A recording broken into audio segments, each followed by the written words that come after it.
Tips of the cap, a sellout crowd, and respect paid to number 2. The Yankees retired the jersey number of Derek Jeter, honoring him with a plaque in Monument Park at Yankee Stadium. A 14-time All-Star who played 20 years for the Yanks with 5 World Series championships to show for it. A legendary ceremony for a legendary player. Justine Ward has more from the stadium.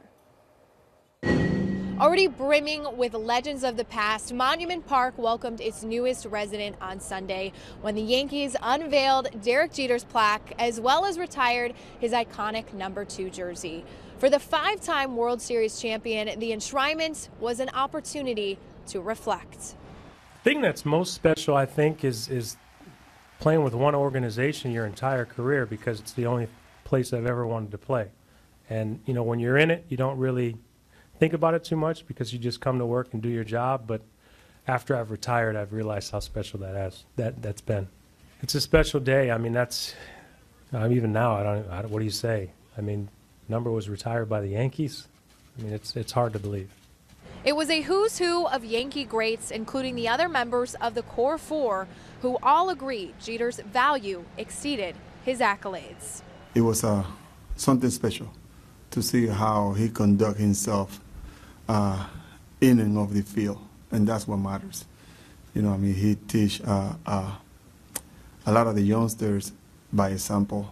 You know, how play the game, how hard play the game, and winning. It was all about winning. Derek would do anything to win. It didn't matter what it was. He would do anything to win, and that's the only reason he came to the ballpark. So he would sacrifice his body. He would tell the managers fibs about how he felt. He was ready to go every day. People get a kick out of asking me who was your, who was the best player you ever managed, and Derek. It's an easy choice for me. And the interesting part about it, I managed for close to 30 years, and I can bet you that probably every single one of those other players I managed never resented that, because of the kind of player he was. There is one thing that stands out to me on the field for Derek Jeter, and I've played baseball for 18 years, and if you ever needed a big hit in a situation, and especially in the postseason,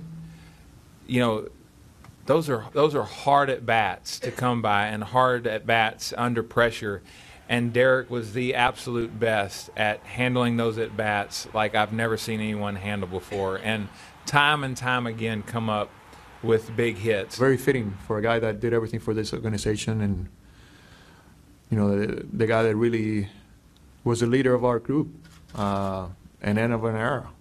He's probably the last guy that all of us are.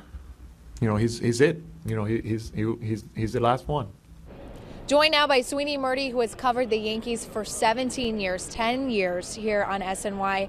Sweeney, how did this ceremony compare to others that you've seen here at Yankee Stadium? Well, Justine, I know it seems like the Yankees have ceremonies like this maybe every other month, but this one's truly special. I mean, Derek Jeter was the Yankee for so many people. The fans got to show their love one more time. And I think it's important to remember that the Yankees aren't going to retire another number for a pretty long time. It might be years, even decades, before you see a ceremony like this again.